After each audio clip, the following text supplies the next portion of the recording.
जी, नमस्कार दोस्तों, काश इंडिया के यूट्यूब चैनल पे आप सभी दोस्तों का स्वागत है। दोस्तों, आज इस एपिसोड में हम एक खास विषय पे बातचीत करने जा रहे हैं, चाहे वो सामान्य व्यक्ति हो या एंकाइलोजिंग स्पॉन्डिलाइटिस से पीड़ित मरीज। लंबे समय तक दवाइयों, खराब जीवन शैली और बहुत तरह की जो लापरवाहियां होती है, उससे शरीर में विषैले तत्व यानी टॉक्सिक्स जमा हो जाते हैं। इन टॉक्सिक्स की वजह से कई सारी बीमारियां अचानक ही चपेट में ले लेती हैं और इनसे बचने का माध्यम जो है वो डिटॉक्सिफिकेशन की प्रक्रिया है। ये हर पैथी के द्वारा की जा सकती है, लेकिन आज हम खास तौर पे होम्योपैथी की बात कर रहे हैं, जिसके माध्यम से हम किस तरीके से डिटॉक्सिफिकेशन कर सकते हैं, किस तरीके से टॉक्सिन से अपने आप को बचा सकते हैं और किस तरीके से एक स्वस्थ जीवन जी सकते हैं, इसके बारे में हम बात करेंगे। हमारे साथ इस वक्त मौजूद हैं प्रोफेसर डॉक्टर ए के गुप्ता, जो फाउंडर डायरेक्टर हैं ए के जीज OVIM ओविम्स। जी, तो डॉक्टर गुप्ता, आपका कार्यक्रम में हार्दिक स्वागत है। जी, नमस्कार। सर, आम तौर पे ये देखा जाता है कि लंबे समय तक दवाइयों का सेवन जो है एक दुष्प्रभाव लेकर आता है, खास तौर पे एलोपैथी मेडिसिन्स। जी, तो इसकी वजह से बहुत सारे विशेषज्ञ ये सलाह देते हैं कि एक सर्टेन पीरियड के बाद हमें डिटॉक्सिफिकेशन की प्रक्रिया अपनानी चाहिए, जिससे जी, शरीर में मौजूद टॉक्सिन्स या जो भी विषैले तत्व हों उसको हम बाहर कर पाते हैं। जी। तो इस बारे में ही आपसे इसी पे आधारित सवाल जो है वो पूछना चाहूँगा आज मैं। तो सबसे पहले सर ये बताएं कि हम कैसे इस चीज़ को पहचानें कि हमारे शरीर में टॉक्सिक्स जमा है, क्या लक्षण है उसके? सबसे पहले तो आपने बहुत अच्छा एक प्रश्न पूछा और ये बहुत अच्छा रीजन है कि आम लोगों को जो कि किसी भी प्रकार की बीमारी से पीड़ित होते हैं तो उनको लंबे अंतराल तक कुछ दवाइयां खानी पड़ती हैं, खास एलोपैथी की, जिसमें जिसको हम कहते हैं वो ड्रग डिपेंडेंस वाली डिजीजेज होती हैं।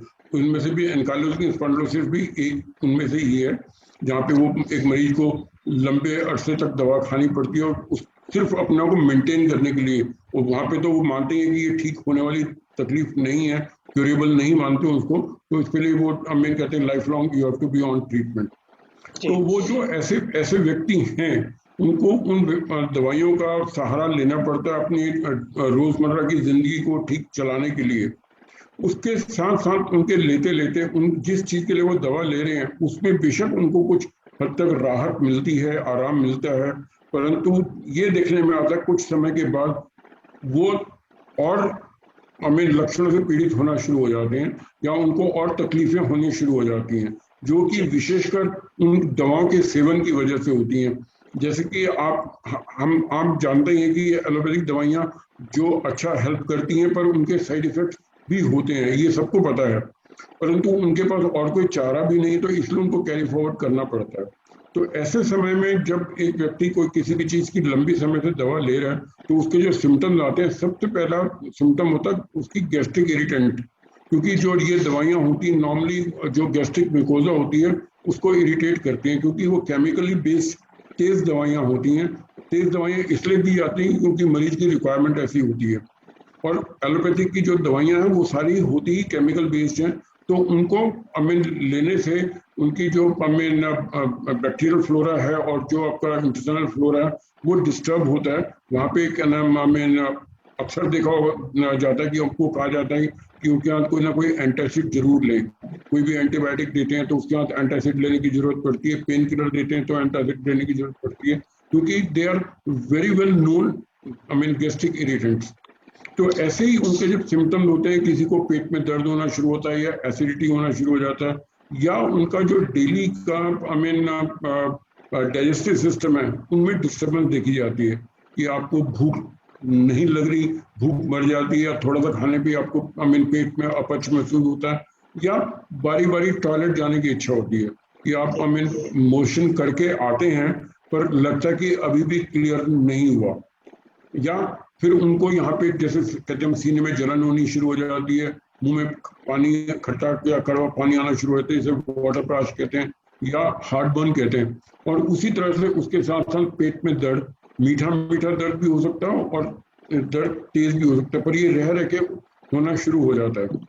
जी जब पेशेंट की वो जो पाचन शक्ति में इसमें फर्क आता है, तो उनके साथ साथ जो स्टूल का उनका जो रोजमर्रा की वो है हैबिट है कि एक बारी शौच के लिए जाते हैं और वो पूरा क्लियर हो जाता है, तो उस व्यक्ति को जो कि इन दवाओं का सेवन काफी लंबे अरसे से करता आ रहा है, तो उनको उसमें चेंजेस नजर आने शुरू होते हैं। कभी उनकी जो स्टूल की फॉर्मेशन है वो या तो लूज हो जाती है, उनको बारी बारी जाना पड़ता है, और या जैसे जब भी कुछ खाते हैं तो एकदम से उनको एक्टिवेट हो जाती है उनकी मोशन की feeling, and they have to go to the toilet. और इन एक्सट्रीम केसेस उनके साथ कभी कभी ब्लड भी देखने को मिलता है, ब्लड या म्यूकस। तो जो ये कुछ लक्षण हैं जो कि आमतौर पे देखे जाते हैं कि जो जो व्यक्ति एंकाइलोजिंग स्पॉन्डिलाइटिस से पीड़ित हैं या किसी और चीज की ड्रग डिपेंडेंसी वाली बीमारी से हैं, तो ये उनको लंबे अंतराल पे लेने पे ये सिम्टम देखे जाते हैं। जी। तो कुल मिला के देखा जाए तो ये पता चलता है कि जो दवाइयों का दुष्प्रभाव है उसका एक बहुत ही व्यापक असर जो है वो हमारी पाचन तंत्र पे पड़ता है।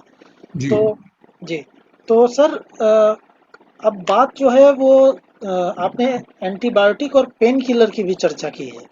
जी तो चूंकि जो एंकाइलोजिंग स्पॉन्डिलाइटिस से पीड़ित लोग होते हैं, जो भी इससे इसके पेशेंट हैं, या फिर एक सामान्य व्यक्ति की बात कर लें जिसको ये एंकाइलोजिंग नहीं भी हो, उसको भी किसी बीमारी की वजह से एंटीबायोटिक या पेन किलर का इस्तेमाल करना पड़ता है लंबे समय तक। तो इस तरह के ड्रग्स से किस तरह के दुष्प्रभाव हो सकते हैं, उसके क्या लक्षण हो सकते हैं, और होम्योपैथी इनसे उबरने में किस प्रकार सहायक हो सकती है, इसके बारे में थोड़ा सा बताइए। हाँ, यहाँ पे एक अभी आजकल काफी एक इस बात का प्रचलन है कि जैसे जब बात हम करते हैं एलोपैथी की, तो एलोपैथी में कुछ लोग कहते हैं कि जो सच्चाई क्या है कि व्हाट इज सर्जरी।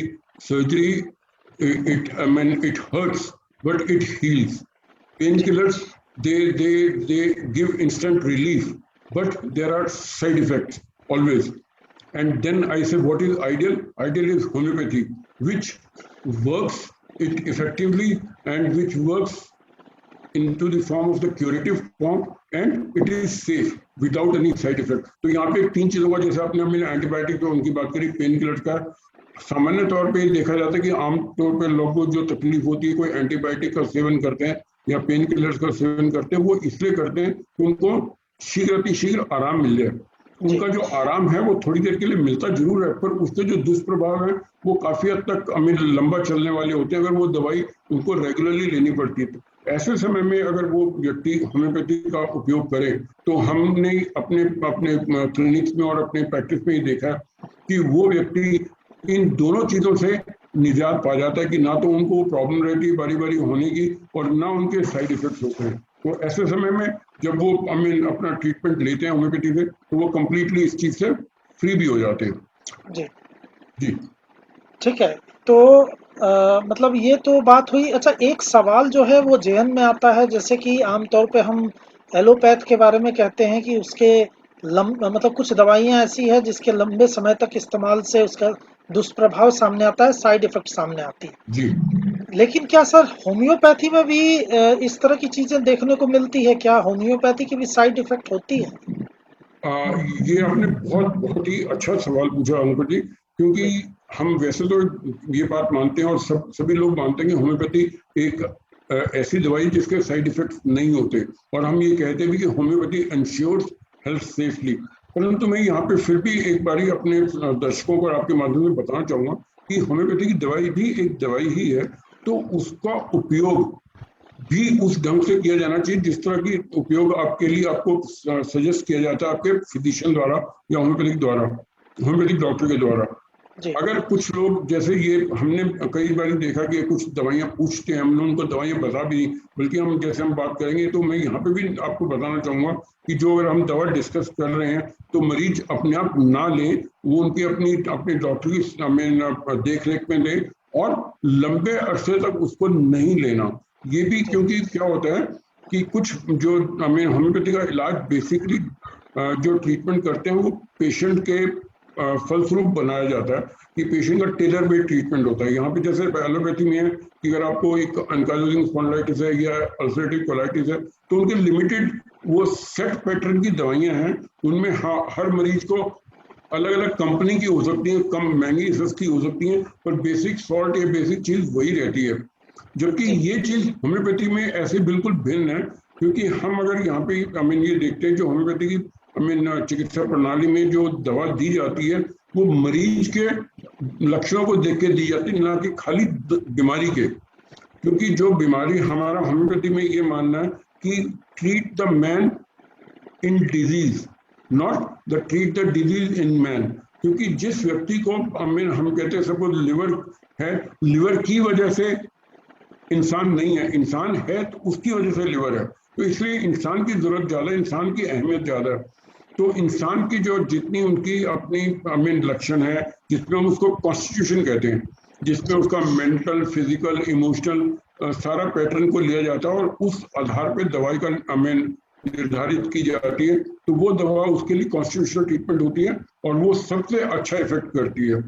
वो साइड इफेक्ट सिर्फ तब वाली बात आती है अगर आप बिना पूछे बिना सोचे समझे एक दवा ले रहे हैं और उसको लेते ही जाते हैं, तो इसमें हम साइड इफेक्ट तो नहीं कहते, कुछ ये कहते हैं कि उस मेडिसिन के प्रूविंग स्टार्ट हो सकती है बहुत लंबे अंतराल में लेने से, तो उसकी प्रूविंग हो सकती है, परंतु साइड इफेक्ट वाली बात नहीं है जैसे कि एलोपैथी की दवाई के साथ होता है इसमें। इसलिए फिर भी कॉशन वाली बात यह है कि medicine is a medicine, it should be taken with a proper care under the guidance, क्योंकि कब उसको लेना है, कितना लेना और कब बंद करना है, ये आपका डॉक्टर ही निश्चित कर सकता है।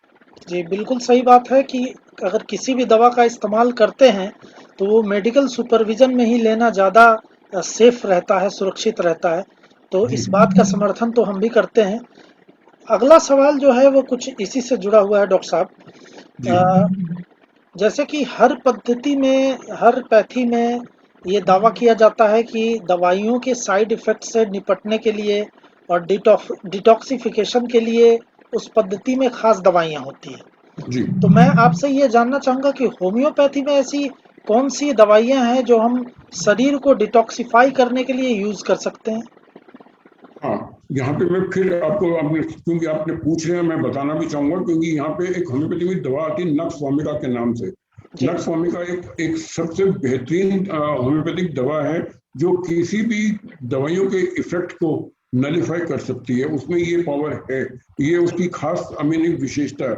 परंतु उसका भी जो उपयोग कितनी पोटेंसी में लेनी है, नक्स वोमिका 30 लेनी है, 200 लेनी है या 1000 लेनी है, ये आपका डॉक्टर निर्धारित करेगा। वो आपकी बॉडी की कितनी क्षमता है, आपकी जो ससेप्टिबिलिटी कितनी है और बॉडी की टॉलरेंस कितनी है, उस पर डिपेंड करेगा। तो जी, इसलिए हमें नक्स वोमिका नाम की दवा, उसको तो बिल्कुल आप समझ लीजिए कि एक रामबाण है जो कि आपके डिटॉक्सिफिकेशन के लिए, खासतौर पे ओवर मेडिकेशन की हुई हो उसको नलीफाई करने के लिए बहुत अच्छी है। परंतु वही उसका जो कब तक कितना और हाउ लॉन्ग, ये आपका डॉक्टर डिसाइड करेगा। उसके अलावा जो कुछ दवा है जैसे कि आपकी भूख ना लगने के लिए प्रॉब्लम हो जाती है, उसके साथ दिक्कत होती है, इंडाइजेशन का दिक्कत हो गया, तो ऐसे समय में चाइना भी एक दवा है बहुत अच्छी, जिसमें कि आपका वो लगातार स्टूल होते रहते हैं और there is a loss of vital fluid, जिनको ब्लड का लॉस होता रहता है तो और पेट में गैस बनती है, तो उसमें सिंकोना यानी चाइना ऑफिशियली एक दवाई है जो बहुत अच्छा काम करती है। ऐसे ही मेरे बायोकेमिक सॉल्ट्स में एक नेट्रम फॉस भी आता है जिसको हम बायोकेमिक सॉल्ट्स बोलते हैं, तो ये नेचुरल बॉडी के सॉल्ट्स होते हैं, तो उसमें एक नेट्रम फॉस नाम की दवा है, वो भी बहुत अच्छा। तो मैं यहाँ पे ये बताऊंगा कि दो तीन दवा तो आप बड़े बड़े आराम से समझ सकते हैं और इनको लिया भी जा सकता है बिना किसी दुष्प्रभाव के। जी, परंतु फिर भी कंडीशन यही है कि आपको उस तरह के सिम्टम हों और आप डॉक्टर के निरीक्षण में ये सब दवाइयाँ ले सकते हैं। जी। डॉक्टर साहब, एक आम तौर पे एक समस्या देखने को मिलती है जो भी पेन किलर्स का यूज़ करते हैं, ख़ास तौर पे एएस के पेशेंट जो होते हैं, उनमें लॉन्ग टर्म में जाके लीवर और किडनी पे असर होने के का जोखिम होता है। जी और कहीं न कहीं अल्सरेटिव कोलाइटिस जो है उसको भी कुछ दवाइयाँ ज़रूर बढ़ावा देती हैं। हालाँकि इस पे अभी तक कोई साइंटिफिक प्रूफ नहीं है उस तरीके से कि खुल के इसको बोला जाए, लेकिन कुछ संभावनाएं ऐसी व्यक्त की जाती है। तो मैंने एक दवाई के बारे में सुना है, होम्योपैथी की दवाई है कालमेघ, जो कि लीवर डिजीज मतलब लीवर से संबंधित बीमारियों में उसका बड़ा ही महत्व माना जाता है। जी। तो कालमेघ के बारे में थोड़ा सा मुझे बताने का कष्ट करें कि कालमेघ किस तरीके से काम करता है और किस तरीके से लीवर की प्रॉब्लम में प्रिवेंट करता है।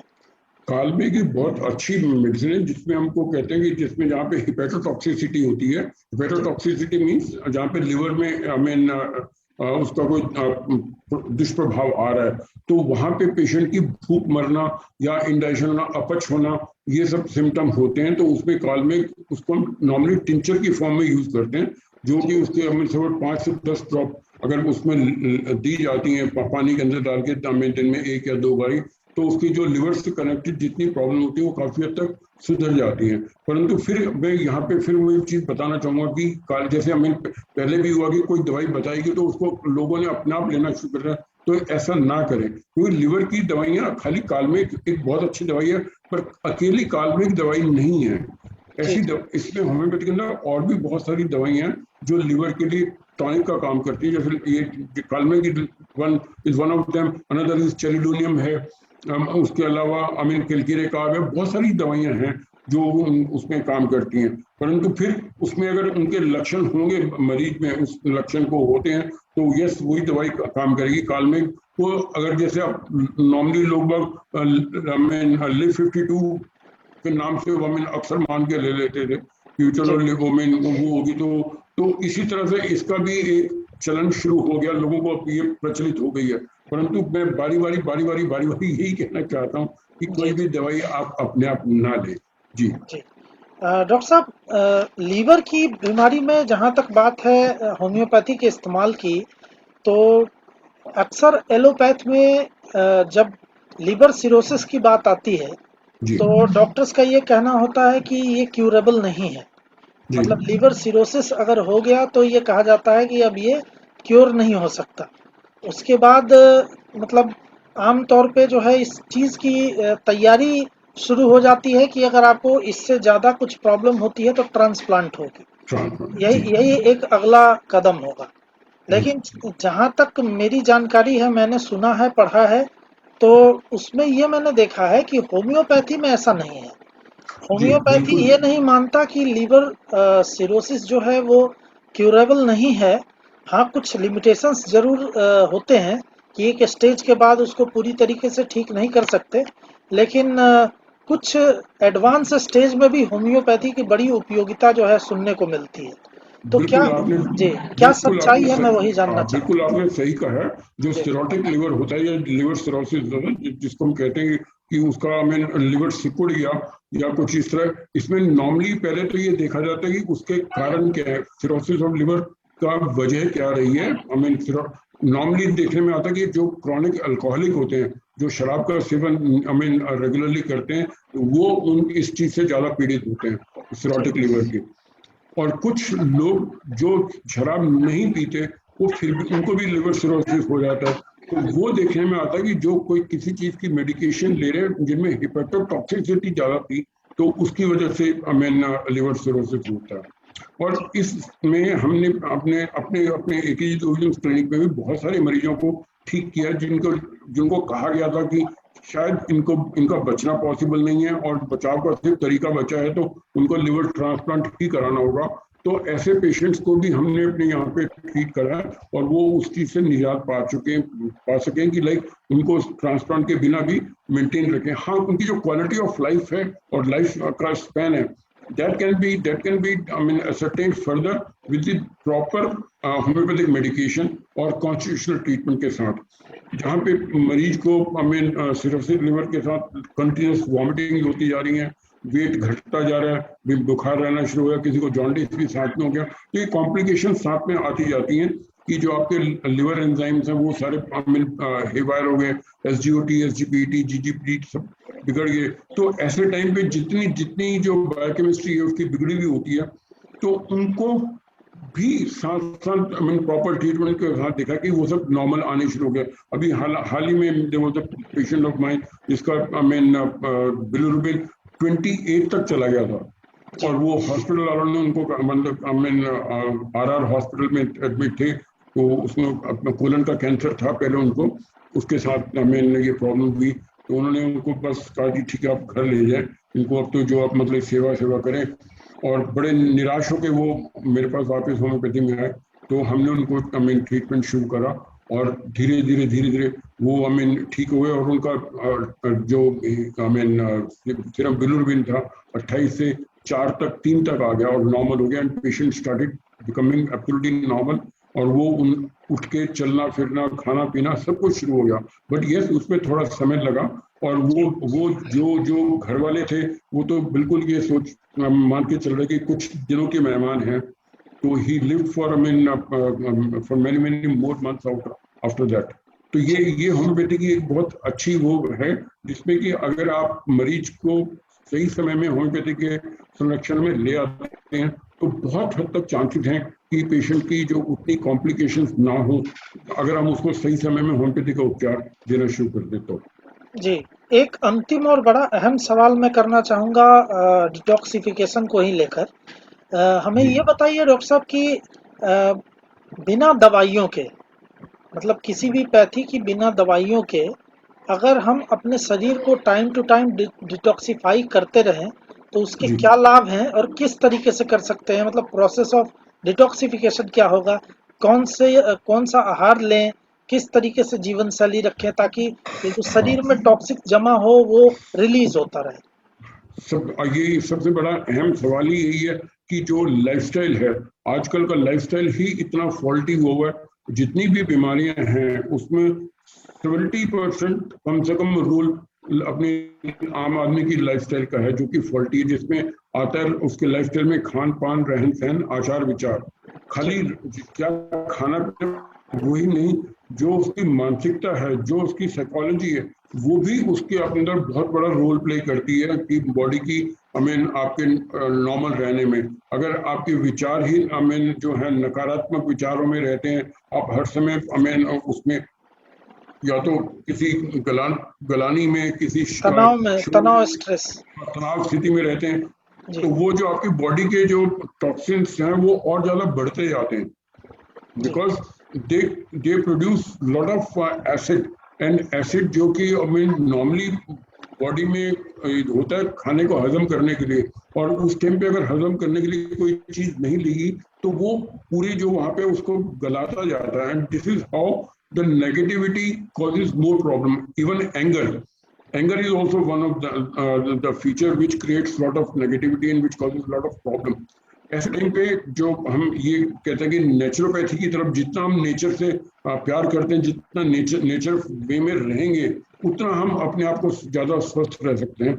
इसके अंदर आपका सबसे अच्छा तो है ही कि समय अनुसार खाना, ठीक है, निश्चित समय में आहार लें, और जो आपका क्या नाम ये जितना जितना शाकाहारी वो है भोजन उतना लें, जितना नेचुरल फॉर्म में मिलता है उतना लें। जो प्रोसेस्ड फूड है, जो टिन्ड फूड है, जो आपके प्रिजर्वेटिव वाली चीजें, उन सब का जितना कम से कम सेवन हो उतना कम से कम सेवन करें। फिर जी। पानी की मात्रा पर्याप्त लें। फिर दूसरी जो हवा पानी का जिसको हम कहते हैं कि उसके अंदर आप डीप ब्रीदिंग एक्सरसाइज करें, योगा करें, मेडिटेशन करें, और नींद नींद पूरी रखें। ये सारी चीजें हैं जो आप में कंट्रीब्यूट करती हैं आपकी एक हेल्दी लाइफस्टाइल के लिए। और एक हेल्दी लाइफस्टाइल के लिए अगर आपका माइंड हेल्दी है तो बॉडी भी हेल्दी होगी। तो इसलिए सबसे पहले माइंड को हेल्दी रखना बहुत ज्यादा जरूरी है, जिसमें हम किसी के प्रति द्वेष भावना, एंगर या सब वो ना रखें। जितना हम अपना आपस में प्यार और जितनी आपस में देने की इच्छा रख सकते हैं उसको देखिए। खासतौर पर जैसे इस महामारी में तो बहुत कुछ देखा लोगों ने, क्योंकि इतनी प्रॉब्लम हुई हैं, तो अगर ऐसे समय में हम सब अपने आप को नेचुरल फॉर्म में ज्यादा रखें, तो I think we will live a better and healthier life. जी। जी तो जैसा कि दोस्तों आपने देखा कि एक स्वस्थ शरीर में ही स्वस्थ मन निवास करता है, ये भी एक कहावत है और डॉक्टर गुप्ता ने खास तौर से इस बात पे जोर दिया है कि शरीर को स्वस्थ रखने के लिए न केवल आहार जरूरी है बल्कि एक बेहतर विचार भी ज़रूरी है। और शरीर में जिस तरीके से एक आप वाहन चलाते हैं तो उसकी समय-समय पर ओवर हीलिंग ज़रूरी है, उसी तरीके से शरीर को भी समय-समय पे विष मुक्त यानी डिटॉक्सिफ़ाई करने की प्रक्रिया भी मतलब आपको करना चाहिए। तो इस विषय में होम्योपैथी की उपयोगिता आपको पता चली है और मुझे लगता है कि इससे काफ़ी आपको जानकारी भी मिली होगी। ये एपिसोड आपके लिए काफ़ी ख़ास हुआ होगा। तो डॉक्टर गुप्ता ने हमें इतनी अहम जानकारी दी, उसके लिए हम आपके काफ़ी आभारी हैं। और कार्यक्रम समाप्त करने का अब समय आ गया है, तो आगे भी कुछ उपयोगी एपिसोड्स आपके लिए लेकर आएँगे। तब तक के लिए आज्ञा चाहते हैं। नमस्कार। नमस्कार, धन्यवाद।